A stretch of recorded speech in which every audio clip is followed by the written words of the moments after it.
Our next speaker is a wonderful colleague of mine here at Stanford, Jennifer Penn, and so pleased that she could make it today. She is showing that data science really touches everything, including politics. Jennifer.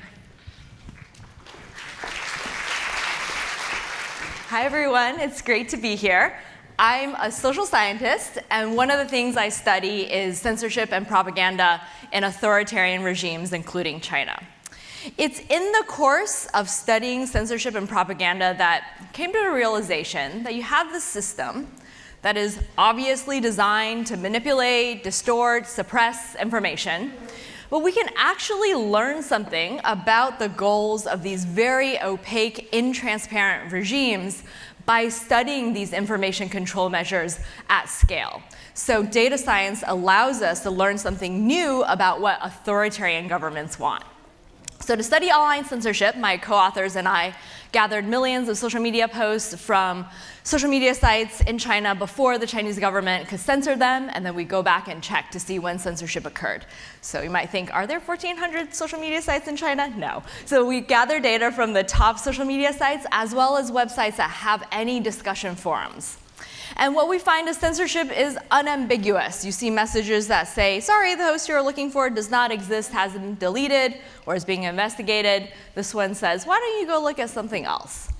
So when it comes to censorship, we often think, whether it's about China or another political entity, that those in power would want to censor anything that is unflattering, anything that is critical or negative. In the China case, we find that's not the case. China censors first and foremost to stop collective action, to stop social mobilization, to stop protests. And it allows a certain degree of criticism of the government, of the party, of its policies.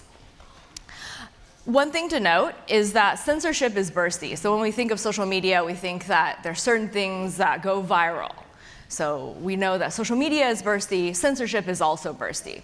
In this figure, on the x-axis is the time of our data collection, and on the y-axis in gray is a sample of posts, and in red are the posts that are censored. All these posts relate to a city in southern China called Zhengcheng. So there's a baseline level of discussion, there's actually a baseline level of censorship, but then in a certain time period, there's a big burst of discussion because there are riots in this city. And you see a corresponding burst in censorship. Another important thing to note is that not all bursts of discussion are censored. So it's not like everything that goes viral is removed. Here, people are talking about increases in power prices. They're mostly complaining that power prices have gone up during a period of a heat wave. But this is not censored. So you have this burst that is not censored. And so our ingoing hypothesis was that the Chinese government censors all posts in these bursts that relate to collective action. So it doesn't matter what is said in that burst. It's the fact that it's about mobilization on the ground. And so in this histogram, what we do is code each of the events that are associated with bursts. And so you see, and x-axis is something called censorship magnitude. You can see that the bursts in purple and blue relate to news and policy events. They have low censorship magnitude. But the bursts in red are related to collective action, and that's where we see higher levels of censorship magnitude. You can also see higher levels of censorship related to pornography. I think that's unsurprising. Every country around the world censors pornography to a certain extent.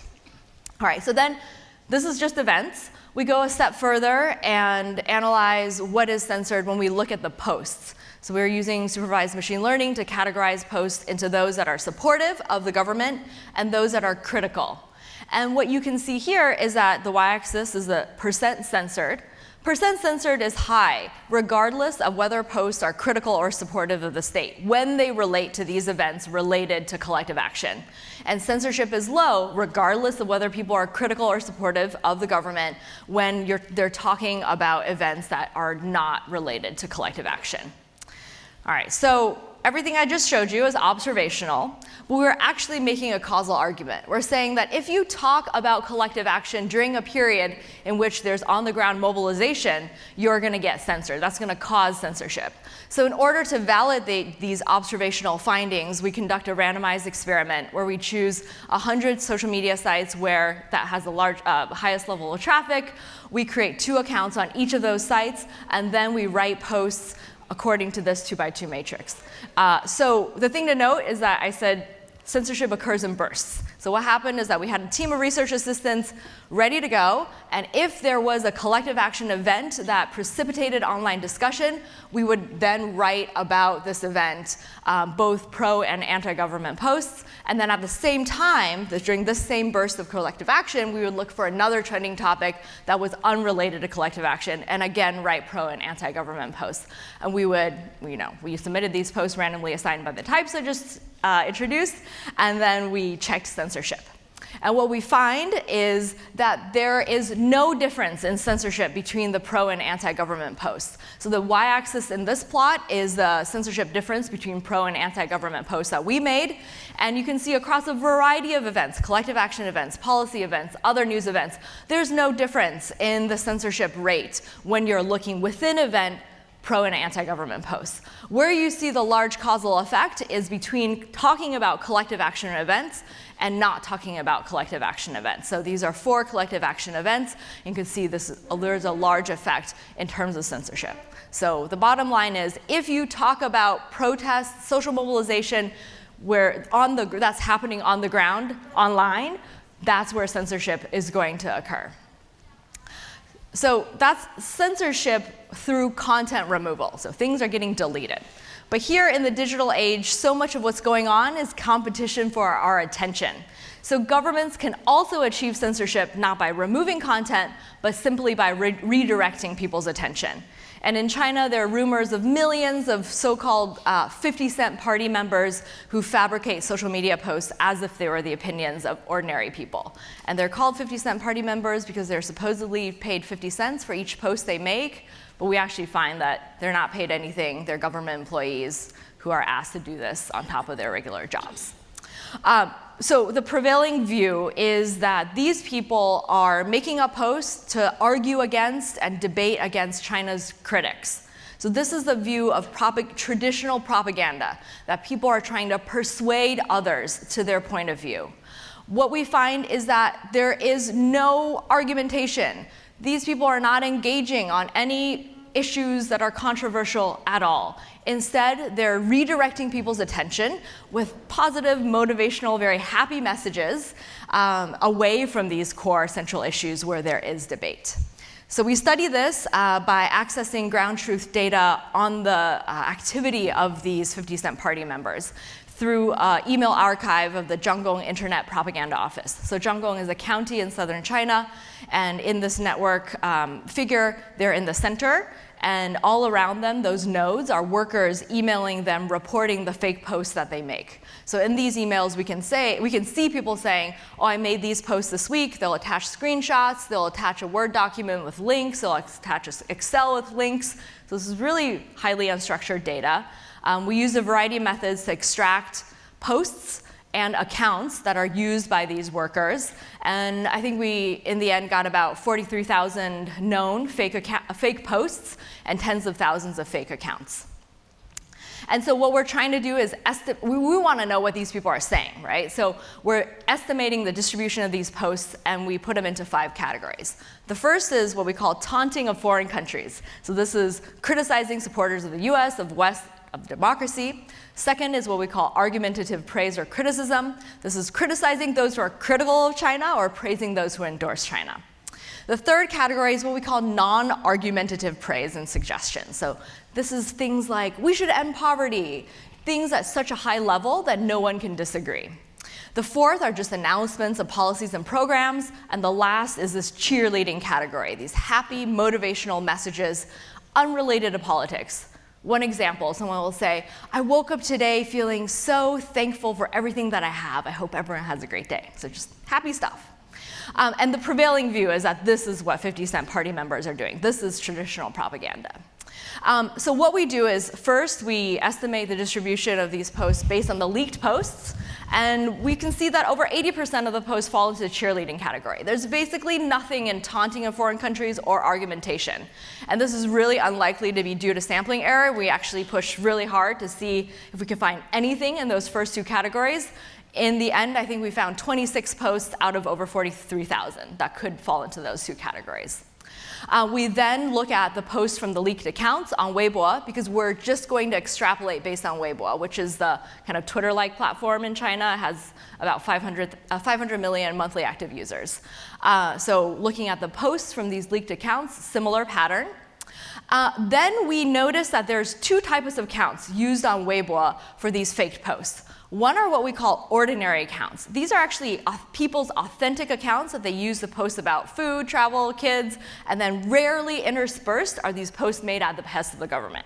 For prediction, for our purposes, it's extremely difficult to identify those accounts. So for prediction purposes, we focus on what we call exclusive accounts. These are accounts created exclusively to make these fake posts, and we identify really simple rules to know which accounts these are.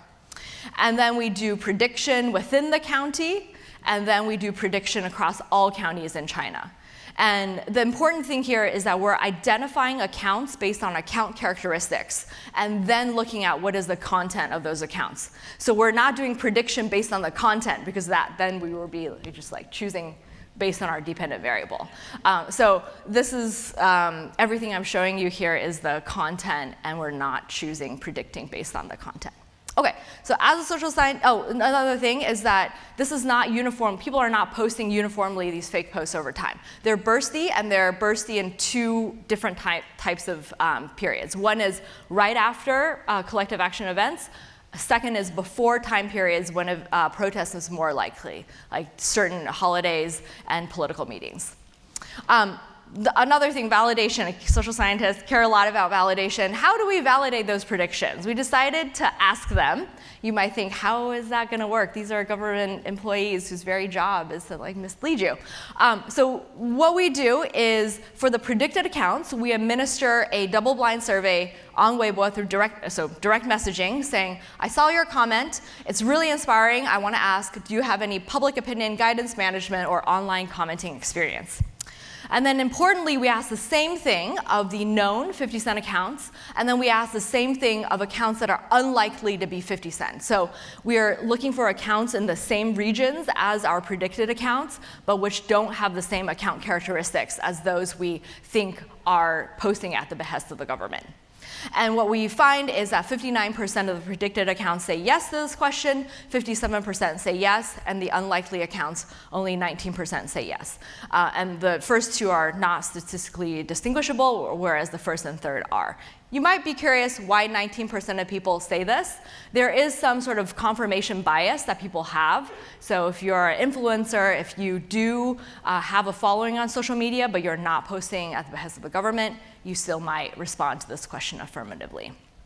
All right, so to sum up, China's online information control strategy is first and foremost oriented at stopping collective action, at preventing people from coordinating on issues to mobilize together.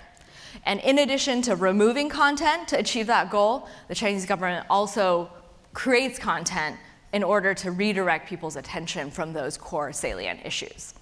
And I think importantly for our purposes, what kind of the meta learning from this is that when we study these information control measures that are designed to hide things, when we study those measures at scale, we can learn something new about what authoritarian governments are doing, because those measures leave large footprints. Thank you so much.